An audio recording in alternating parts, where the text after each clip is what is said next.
All right. Welcome back to another edition of Live from Redhook here at the Function House in Redhook, Brooklyn.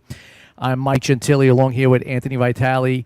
And tonight is a very special stream because it's a stream that's going to showcase a very special place in New York City nightlife history. That's right. That's specifically the Limelight, but we're also here tonight to showcase two very influential DJs from that era of music in nightlife in New York City. So we would like to welcome to the stream tonight DJ Gonzo and DJ Corbett. Welcome. Welcome, guys. Thank you for having us. Yeah. So make sure you guys talk in the mic so everybody can hear you guys. Okay, this way. No problem. So welcome to Redhook. Welcome to the Function House. I'm sure you guys see what we do here. And this is a very special night for us tonight to have you guys on the show.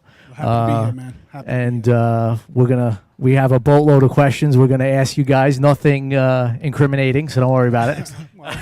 Are we on a delay so you can beep it out? I mean, if that's the case, it's we're fine. not that sophisticated. We are on a delay, but we don't have the equipment with that type of sophistication. So let's talk about your involvement with the Limelight. What exactly did you guys do there? What party was it? What night of the week was it? Saturday night. It was originally actually we started in the library on Thursday nights. And then and you guys always played together? Yeah. More or less, Yeah. Yep. Well, it wasn't like tag team, like he'd go on first. Depending on when we first started, we'd take turns. Like I'd show up at 10 o'clock, I'd start DJing, he'd come in, then who else was with us? Redline? In the very beginning on Thursdays, yeah. We each sort of not tried out, but we each played kind of separately once or twice to show what we could do. We got a thumbs up, and then we kind of teamed up. It was originally me, Gonzo, and Tony Redline. Okay. Tony was a great DJ. Yeah, he was pretty good. And we had a lot of fun on Thursdays, and then we moved to Saturdays.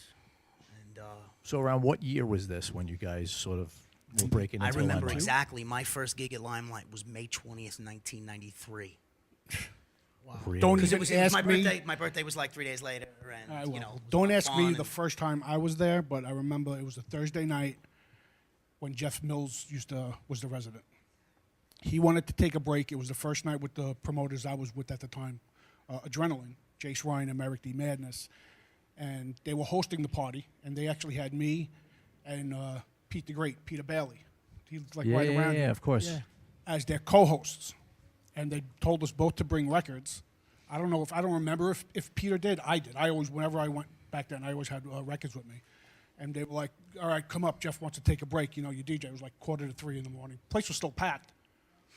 And I did it. And next thing I know, 3 different promoters from the line were, well, why don't you come in? I want to do a night. Why don't you come in? I want to do a night. I just left it up to my brother to talk to whoever it was. And it happened to be with them, him and Mike Francis and Mark Anthony. You know those 2 guys. Yeah, of course. Of course. Yeah, staples. So that was the Saturday night Soul to Soul party. No, that was originally, it was a Thursday night. Then we got our own thing Thursday night in the library. Then we moved down to the Shampoo for, I think it was a week. Then we're like, no, they want hip hop and the reggae crap down there. So they're like, okay. Reggae crap. So we actually Mike weaseled us into the main room. Of course, Sister Dimension was doing it. Thanks. And then for some reason we became the staple there. So did you guys know each other before Limelight, or? No, that's how we met. So that's how you guys met. Yep. All right, so where are you born and raised, and where are you born and raised? I think you Let's can start tell there. where I'm born and raised. Yeah, Brooklyn, New York. You're damn and, right. And you? I'm born and raised 6 blocks from Limelight, so I was going there Oh, wow. So you before were I played in the there, city. and I Okay. could walk over if the records weren't so damn heavy back then. But, yep. Yeah, That's awesome. Bensonhurst. So how did you guys make your way into actually starting to DJ before the whole Limelight thing came about? You guys, got a bug for DJing. So how did it all start for you guys? Me, I mean, my brother, he always toyed around with it, and a couple of some kids that I got introduced to on 18th Avenue. One of the kids, he would fool around with it too, and I messed around with him. Then I go home, and my brother wasn't around because he'd get mad. I'd touch his shit.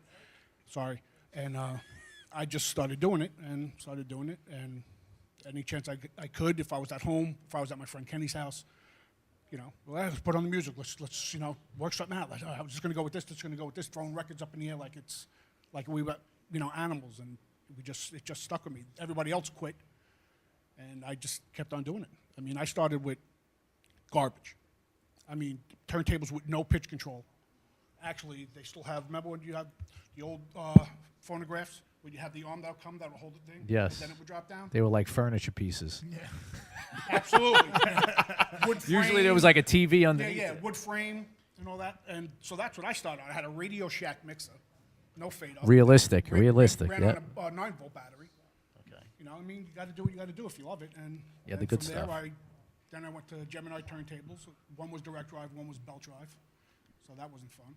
And then I got my hand on techniques. A friend of mine who, I don't know, you know Billy the Hitman? Yeah, of course. He let me use his stuff. He'll go around saying that he taught me how to DJ. That's false. But he let me use his stuff and all that, and we did some stuff together. But I crafted my style from old DJs like we were talking about earlier: Glenn Frisch, Vito Bruno, Roman Ricardo, Yep. Jose the Animal Diaz. I can go on. I mean, Mojo Nicosia. Except Glenn Frisch, right? Well, Yep. and a whole bunch of those guys. And how did it work for you, Rob? I want to say it was around '89. Me and a high school buddy named Nick decided to start. I was always a music lover. Okay. I played a lot of instruments when I was young, and it always influenced me in a lot of ways. And Okay. around '89 or so, me and a buddy Nick put some money together. A kid we knew was gonna go out of DJing, so we bought his turntables. So you got a good amp, deal? you know, whatever, yeah.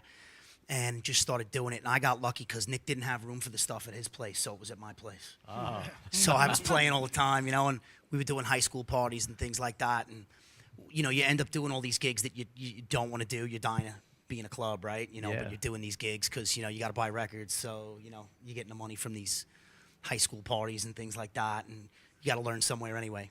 But it was fun.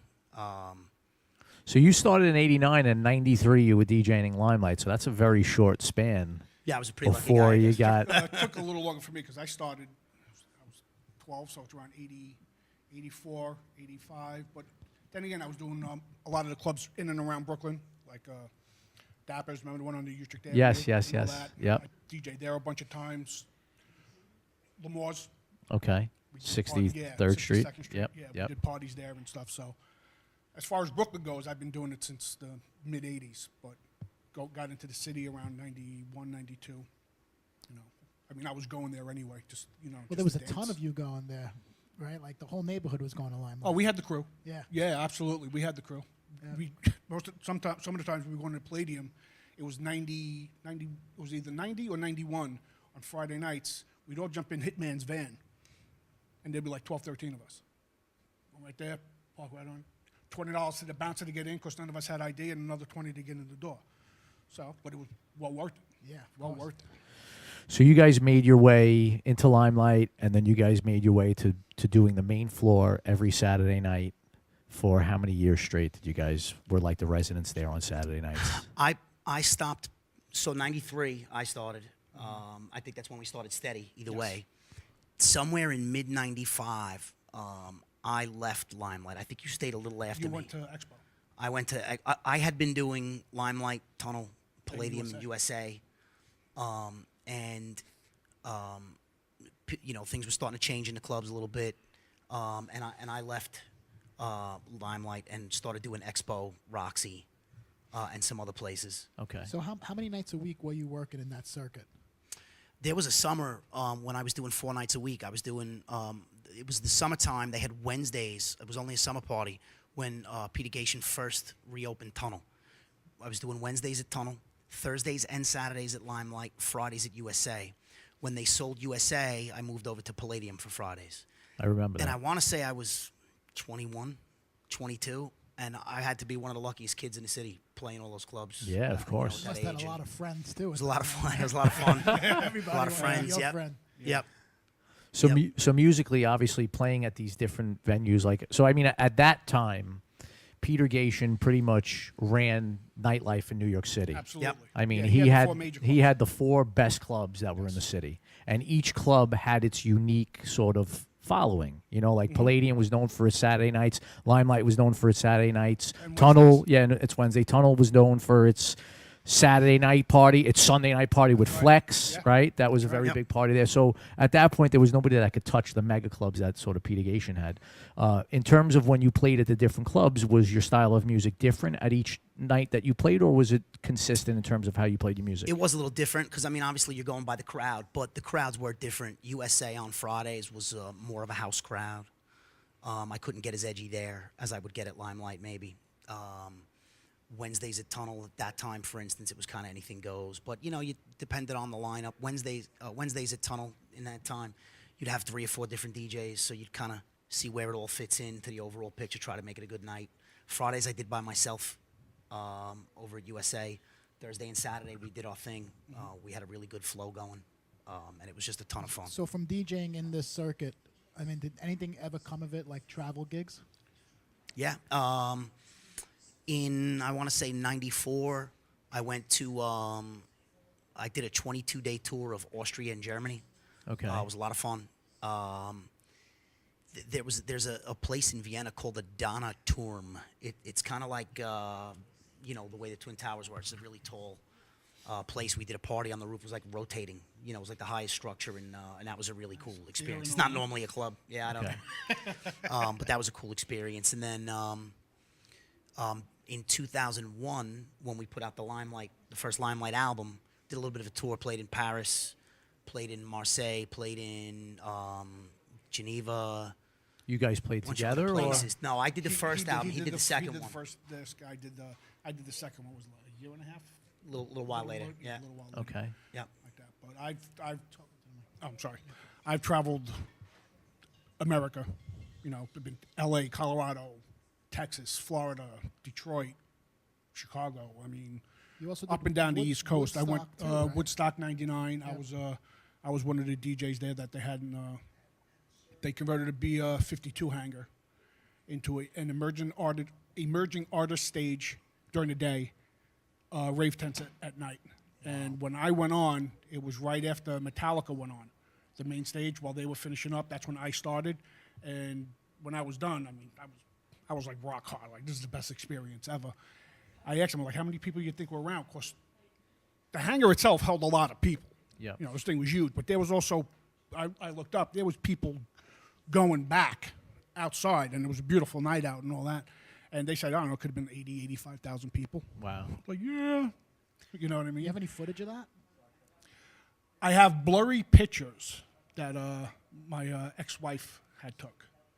And it wasn't her fault. It was just, you know, she was standing on top of the speaker, and she was, you know, she was excited, obviously, as well. Yeah. You know, but I think there's 3 of them, and you can't even tell what the hell's going on.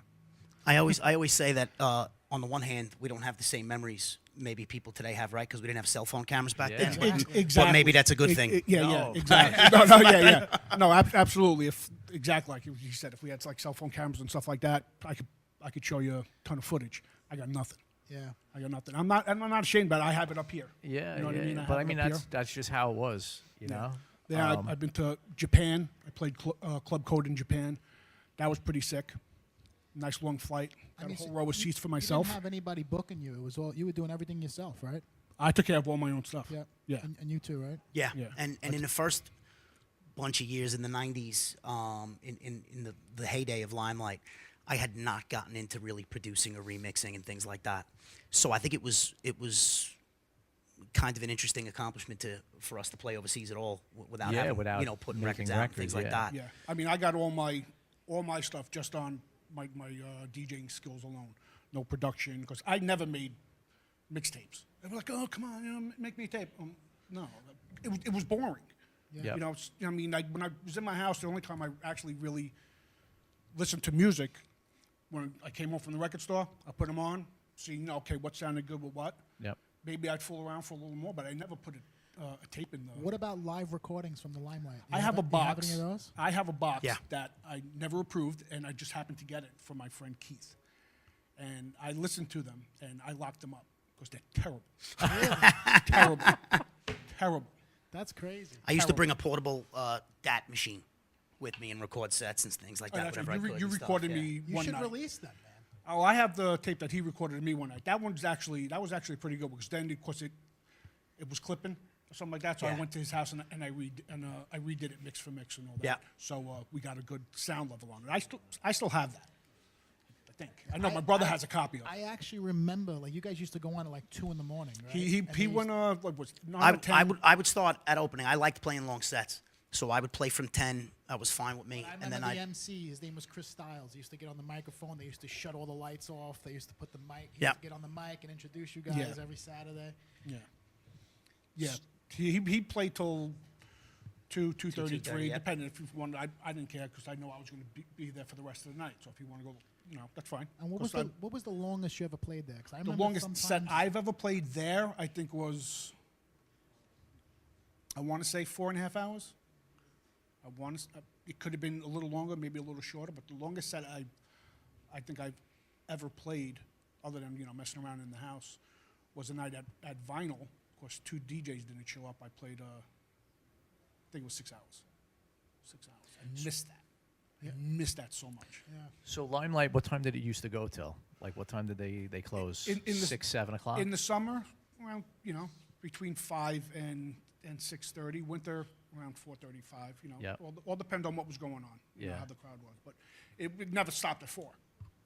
Never stopped at 4. So what were some of the best nights you guys remembered DJing at Limelight? The nights I don't remember. No, Like, is there any, like, one or two, like, any particular nights that stuck out? Celebrity sightings, like, insane crowds, like... hung out with. I met Grace Jones. She was actually cool. She was short, but she was pumped. She was like, "Yeah, let's go." And I was like, "All right." And her and who else did I meet? Tommy Lee and Pamela Anderson were in a booth hanging out one night. Billy Idol, and who was it? Martin Short, and who was David Letterman's piano guy? Was that Paul Schaefer? Schaefer, yeah. Them two in the library, hanging out with them, drinking vodka. It was cool, good time. Limelight was an amazing place. Bumped into Keanu Reeves. Yeah, man. Just bumped. Then just people like, leave him alone. I'm like, all right, whatever. So now, being that you guys played in multiple Gation venues, did you guys like the Limelight the best out of all the venues, or was there one other room, Palladium Tunnel, that tipped the scales for you guys, or was it the Limelight? Palladium's booth worked. It always worked. Limelight's booth, fighting with the monitors with Arthur, the last guy. And it could have been, a better booth, but, it worked. But as far as, for me, I would say Palladium's booth was the best. Then I would say, I never played USA. Tunnel had 9 different DJ booths, so I really can't say anything on that, but it would have to be Palladium's. Yeah. Yeah, that I actually, it was comfortable, to do stuff. You got to get him in here. Okay, and we just have our other Keoki. special guest DJ just arrived, DJ Keoki. What's up? Let's give him a mic. Sorry, I'm late. That's all right. All right, so welcome. Yeah, we're live on the internet right now. I recognize you. Yes, I do. What's up? So for those of you who are tuned in, we have our third DJ for the evening that just joined us, DJ Keoki. Welcome. Hello, everyone. Where's the camera? The cameras are out in the outer space over there. Okay. Hello. So we were just talking to Gonzo and Corbett about when they started working in Limelight, how they got into Limelight, how they got into DJing. So I guess it's a perfect time to segue into you in terms of how did you start DJing in your career, and how did you get into the Limelight? Well, Limelight was kind of like quarter of the way of my career. Quarter of the way. I started out with at a club area, which went on to become Quick, went on to become B Squared, I think, and then it was. It ended up being Janet Shagler's club at the end, 157 Hudson. Okay. That was the first club I did. And Vinyl. then yes, exactly, Vinyl. Yeah. And then I went to Save the Robots and Limelight, which was called Slimelight at the time. And then we, it was in 91 when it started. And we walked in there, and Peter Gation said to me, what are you going to play? And, we were trying to get ourselves in there. And I was playing the main room, which is the first time in a main room in a big club. And so we wanted to get in there. I said, well, we're going to play disco and, house music. We're going to play a cappella. We weren't going to play that at all. We weren't going to do that at all. We were going to be very much acid house, which was coming from the world, Club It. So we told, I convinced them that I was going to play acid house, rather disco acapellas on top of house music. So we did it a little bit to get him to let us play the big floor because he didn't want to hear just, I don't want to hear no words. I want words. So, So that was Peter's thing. He wanted words. well, on it? because he knew that at Club It at the World, we did a thing called the lock-in at It, where at 4 a.m., you have to close the doors. And you have to stay there. The cops, if you went in and out, the cops would know there was something happening there. So Frank Rocchio of the World let us do whatever we wanted, pretty much. And we'd play Acid House. We'd give everybody, this little punch that was kind of fun. And then but we'd lock the doors, and I'd play just Acid House. Get people pounding on the what the fuck is this music? It's like that was our thing. And then but the party blew up. People were really into that. So that's why we were able to take it over to Limelight and became Disco 2000. And that's what that's kind of the beginning of the Limelight thing for us. Yep. And Limelight went through a couple like different phases. Like it was fabulous, and it was Slimelight, then it was fabulous again, and Slimelight, then whatever, Yep. Avalon, I think, came after that. Yeah. Avalon. So how long were you doing the Disco 2000 party? For about 6 years. We did it until 1997. Now, did you guys ever play together at all? I think we might have crossed over once or A twice. Halloween party. Yeah. We did. I know we did one Halloween party, of course, right after the parade. Yeah. And it ended on 20th anyway, so everybody Yeah. would the place would be a madhouse on Halloween. No matter Yeah, what so day then it was. we brought and in, we all brought did, in the crew that came on Thursday would repeat, and then they went on to Fridays, which was Future Shock. Future Shock. Fridays. Okay. And Disco 2000 was what night? That was when? That was Wednesday night. Wednesday nights, right? Yeah. Yeah, it was pretty crazy. So you guys Wednesday night, Thursday, and Saturday nights, and then Fridays you said was repeat. Yes. Yes. Yep. Yeah. Yeah, Future Shock. And Saturday became something else as well. It just kind of progressed from there. The Freaks brought everybody. We wanted to have like the Voyeurs there, so the Freaks grew, and then people wanted to come and see what was up. And the promoter Michael had a really like genius way of doing it. He would just not pay the Freaks until like 3 or 4 a.m. until that way when people would stay for the hot body contest, and the Freaks would stand around wanting to get paid. If you paid them early, they would leave. So we wanted to keep them there drinking, and Peter was happy, so the money was coming in, bags of money everywhere, so everything was cool. That's great. Now, did you ever play at the other Peter Gation clubs like Tunnel and Palladium? Or Yes, I went on to play all of them. Yeah, I was fortunate I caught that wave, and fortunate enough to get out when I was supposed to. The only one I never played was USA. I played Tunnel Palladium. Yeah, I don't think I ever got to go to USA. It was USA a nice is looking great. club. Yeah. That was Yeah, a it crazy had good club. sound. Yeah. Yeah. It had the nice. slide, right? That Yep. went to the dance that floor. was That was another Michael creation where we found the space, and it was Mars was before that. Yep. Which before that was called Alex in Wonderland, I think. Michael used to love to go and explore buildings that were abandoned, and we found that one. I went with him. We broke into and that's how Mars became Mars. And then at Tunnel, I think we were doing the same thing. I didn't go with him that time. He found the space and presented all these ideas to Peter, and Peter was like, "Okay, we'll do it." And then same thing with Club USA. He was on the roofs of Times Square. Yep. Found this place where it could be a club. And so and the slide was all his idea. So you can, if you heard your favorite song in the Could VIP slide room, right you could down. go on the slide and go down the dance floor. Yeah. That's awesome. So now let me ask you guys another question. In terms of music, playing the music styles that you guys played at the Limelight, what would you say were some of the biggest tracks that got the response for you guys on the dance floor? Like what are some of maybe top 3 or 5 records that stick out in your head? My top 3 would have to be Blowback by Nostrum, guy out of Germany. House of God on any night. Yeah, definitely. And The Pullover by Speedy J. No matter, people could just be standing there like this, just don't want to do it. Play one of those songs, they got up for me. I thought you were going to say Highest State of Conscious also. That's another wild. That's another gimme. That's like another House of God. Yeah. You know what I mean? The original one. And you can still play it. With There's the breakbeat. remixes coming out all the time. Yeah, House of yeah, God. yeah. I just got a remix from House But of God. when that first came out, actually, Steve Sedita over there turned me on to it at first. Yeah, laugh it up. And so I was like, I'd have to say, give And it I'm- to me. and I'm a fan What of is that? Josh Give Wink. it to me. Give it up. Give it to me. Give it to me. Uh-huh. So that Tyree, I think.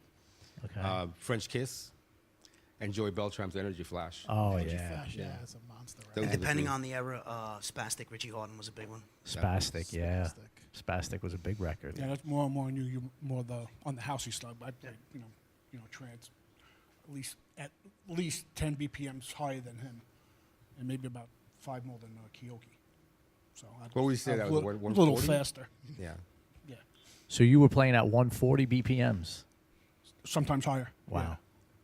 I mean, I'd start with that, then slow it down. That's Yeah. what it was, though. No, It got I even higher know. than that, though. It got faster than that. Yeah, it's crazy to think about that. Like when you look back and you go through some like records from back in the day, and then you see what the tempos are at today. Like today, like the house music tempos are like 120, 121. 124, Yeah, 124. Like if you're playing something at 128, that's like super fast. Yeah. That's- You know? I listen to like some of the older stuff now. And you pitch 'em down? No, not even. It'll be on green, and I'm like, this is fast. I was like, what was I doing back then? I had a lot of friggin' energy Yeah, back yeah. then. I mean, now I'm like, stop it, shut it off.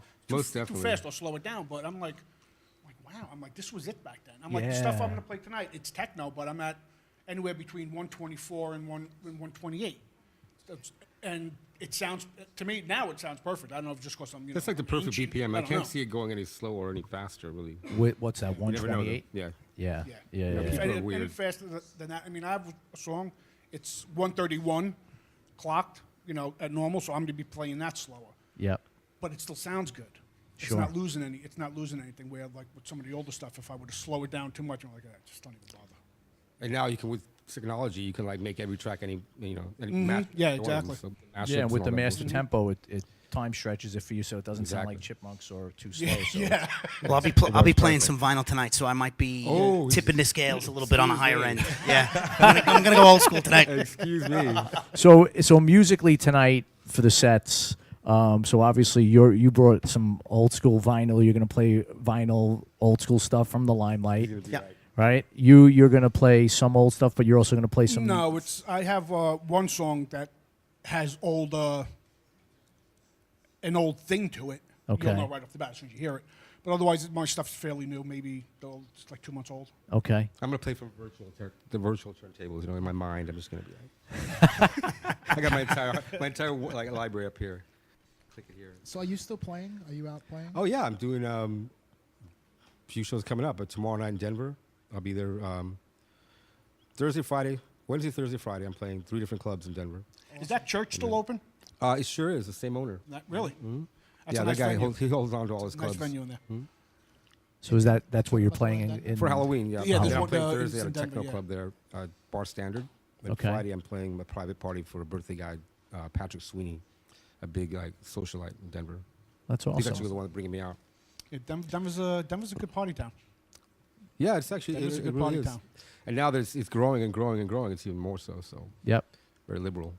So you're still playing. You're retired from DJing, Retired. and you're You're semi-retired from DJing.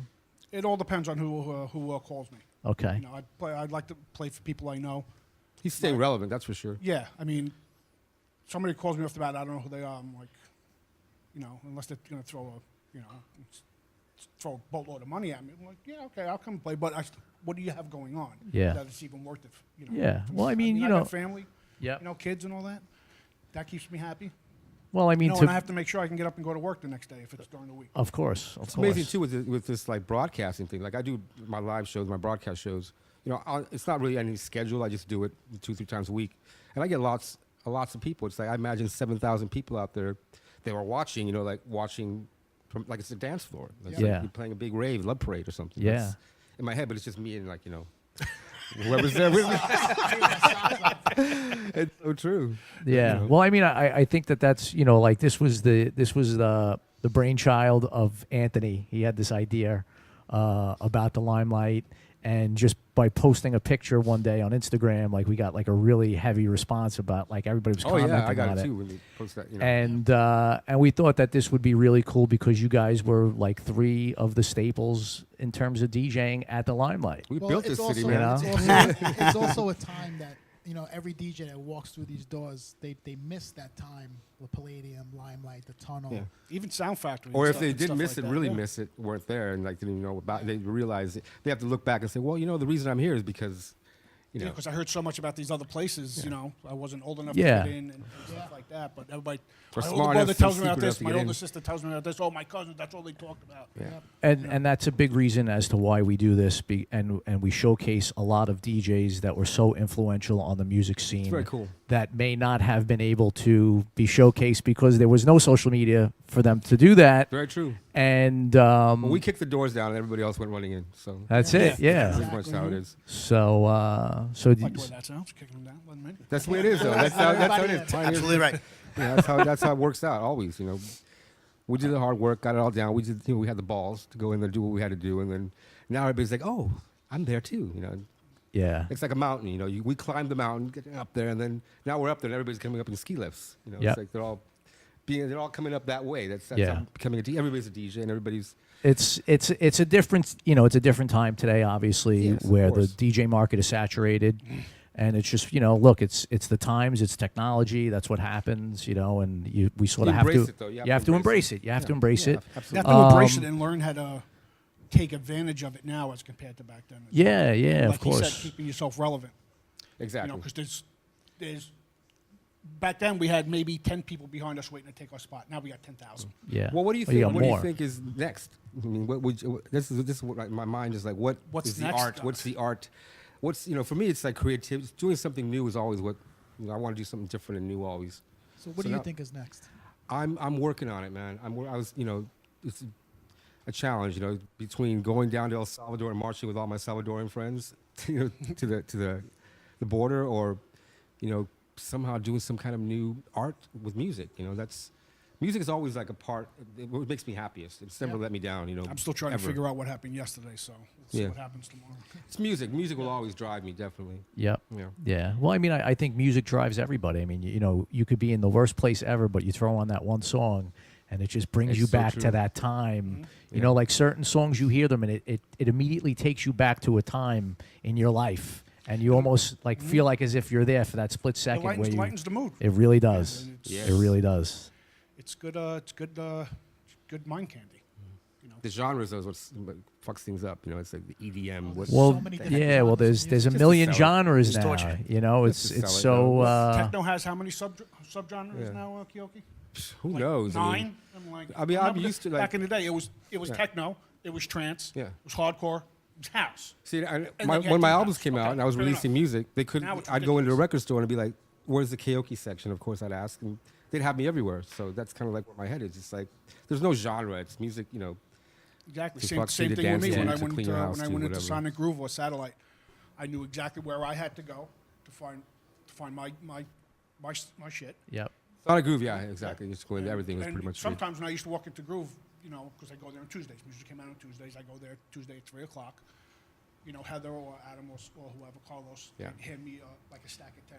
These just came in. Listen to them. If you're not into them, give them back to me. Of course, LA was sort beat them out. nonstop. You go to beat nonstop. Yeah. Record shop, and it's so different now. You just go over in front of your computer, you go to Beatport, you go to TrackSource, you go to one of those sites, and you just loading in your cart, you Yeah. know? Yeah. That's kind of the guilty pleasure, like getting your music. It's like My whole bit don't is pay that, for it, I don't you know, know, I it's probably like- got like 175 songs in there. Yep. Some that I probably haven't even listened to in about over a year. Yeah, But just, it's too convenient. it When is. you almost forget about what you have instead. But it's also there's too much music, you Yeah. know? And it's I just mean, yes, when th- you go into a record store, you were kind of limited because you had to deal with what they had. Unless you wanted to go to 5 record stores in one day. I never did that. I went to one, I went home, did what I had to do. Maybe I go to another one in a couple of days later. So I got a good question for you guys. What was a main floor DJ at the Limelight getting paid back in those days? Garbage. I didn't get paid anything, to be quite honest. I really didn't. Garbage. The money pretty much went into Michael got his budget, and I was one of his DJs. So if we had a guest, I'd give them all the money. Or if we had some kind of elaborate show or something, I was making money elsewhere because of Limelight, because of Disco 2000. Exactly. That's same I was thing able with to me. go all over the I world. made- I'd be there, and I made friends with some of the best DJs all over the world. I brought Sven Bath the first time. Yep. Cosmic Baby. I brought, Doc Martin from LA. I brought everybody that I thought was awesome. I'd ask for them to be there, and they'd pay them the budget, and that's how I kind of grew my wings. And Yeah. was Yeah, able I to go Depended everywhere. on the year, right? I mean, You all did depended on. that as well. I When we remember first early started, it on. was just there. I remember early on getting an envelope at the end of the night, right? And then I remember getting a lesson on forming a corporation because we had to do things differently. Yeah. After a while, Yeah. There was a time where you had to go to Palladium on Wednesdays to get a check. Yep. Cash You until know, the next and- Tuesday, Yeah, it was- But I made more. I made DJ outside of the club. I made more money than I probably ever made in a 6-month period at Limelight. Yeah. Couple of $100 a night. Yeah. Back in the 90s. Well, it's funny because that's what DJs are getting paid today, a couple of $100. Oh, right. Yeah, right. Yeah, right.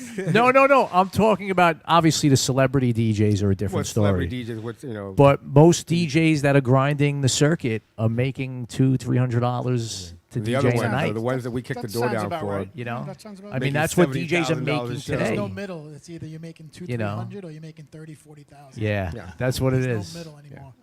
But I mean, look, you're always going to have the guys who are at the top, and you're going to have everybody else. I'm just happy that it's I just still a bigger have pool. a career where I can do what I love to do and make music and play music. And people still want me to come, and I'm still doing it. As long as that's happening, I'm good. Yeah, exactly. I mean, I take it as flattery. I mean, somebody wants me to Absolutely. come and play Absolutely. that The party. blessing, really. I mean, I've been doing this since, like I said, 84, 85. Well, I mean, I think if you can still get joy out of doing it, I do. then why not Then do you'll it? be all right. You're know? succeeding. I do. Why not do it? Yeah. I mean, if I feel like I'm semi-on that night, I'm like, okay, it was successful, I guess. But Yep. You can always put your webcam on and I do like it. the songs. You know what I mean? I like the songs I play. I play, a little greedy of myself, but I play for me more than I do for the crowd. But I know what my crowd likes to hear because they still want to hear what I play. So I don't have to worry about, Yeah. I ain't taking a request, bro. It's not going to happen. You know what I mean? Yeah. I always need an audience, whether it's just one person or, maybe even someone's pet if they're a cool pet.